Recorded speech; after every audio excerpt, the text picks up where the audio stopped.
आदित्य ठाकरे को बहुत बुरी हार का सामना करना पड़ता और वो हारते हारते बचा है। तो राज ठाकरे की बदौलत आज वो चुनाव जीता है। वो 8,000 से चुनाव जीता है। वर्ली सीट पे मिलिंद देवड़ा चुनाव हारे हैं। तो एक तरह से उद्धव ठाकरे का सफाया हो गया, उसका कोई भविष्य नहीं है। इन उद्धव ठाकरे और पूरा जो गैंग था, इंडी गैंग, इसके सर पर 3 हत्याओं का पाप जो है वो मंडरा रहा था। ऐसे एक और बहुत बड़ा घटनाक्रम है बंबई के अंदर कि आदित्य ठाकरे को बहुत बुरी हार का सामना करना पड़ता और वो हारते हारते बचा है, बदौलत उस अपने उस चाचा की, जिसको वो गालियां बाप बेटे दोनों मिलकर दिया करते हैं। वो राज ठाकरे की बदौलत आज वो चुनाव जीता है। वो 8,000 से चुनाव जीता है। वर्ली सीट पे मिलिंद देवड़ा चुनाव हारे हैं, लेकिन वो जीता तो 8,000 से, लेकिन उसी सीट पर महाराष्ट्र नवनिर्माण सेना का जो कैंडिडेट खड़ा था उसको 43,000 वोट मिला है, मनीष जी। और अगर एमएनएस का कैंडिडेट ना खड़ा हुआ होता तो आंख बंद करके वो वोट भाजपा का या मिलता युति को। तो अगर वो आता तो 35-36,000 वोटों से ये हार गया होता, तो बाप बेटे दोनों की गठरी बन गई होती। तो एक तरह से उद्धव ठाकरे का सफाया हो गया, उसका कोई भविष्य नहीं है। मगर वो लड़का भी नप गया था, लेकिन उसको तो बचा दिया एक तरह से। राज ठाकरे ने 43,000 वोट मनीष जी उसके कैंडिडेट को पाया है, तो इस वजह से वो बचा है। अन्यथा ये साफ हो गए होते, कहीं कोई इनका अता पता न चलता। मतलब आप मान रहे हैं कि उद्धव ठाकरे के साथ ये पूरी तरह से ठाकरे फैमिली की तबाही जो है वो तय हो चुकी हुई थी।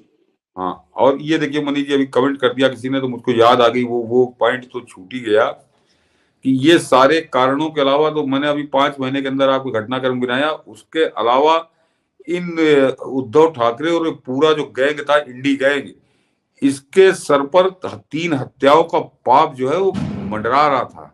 वो पाल घर के जो साधु मारे गए थे, और दुनिया ने देखा कि किस तरह से पुलिस के घेरे में, पुलिस के संरक्षण में और पुलिस की देख रेख में उनको मारा गया था। ऐसा नहीं था कि पुलिस कोई बाद में आई या देर हुई, और इन्होंने किसी के खिलाफ कोई कार्रवाई नहीं की। ये उन हत्यारों को बचाने में लगे रहे। एक तरह से उन निर्दोष निरहत्थे साधुओं की हत्या में शामिल थे, और किस तरह से उन्होंने उस हत्या में पर्दा डाला। तो ऊपर वाले की लाठी जरा देर से चलती है, लेकिन वो चलती बड़ी तगड़ी है।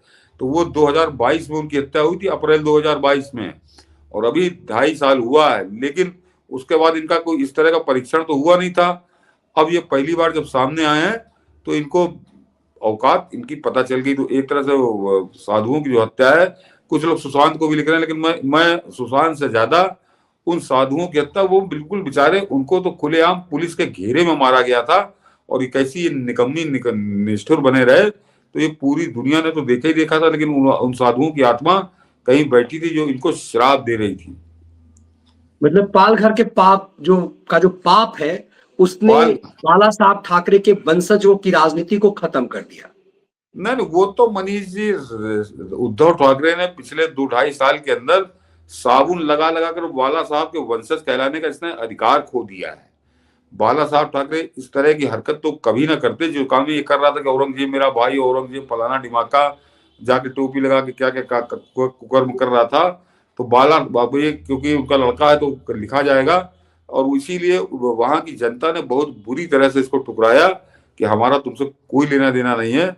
और वो नतीजा है कि आज 19 सीटें हैं शायद इसकी, 19 या 20।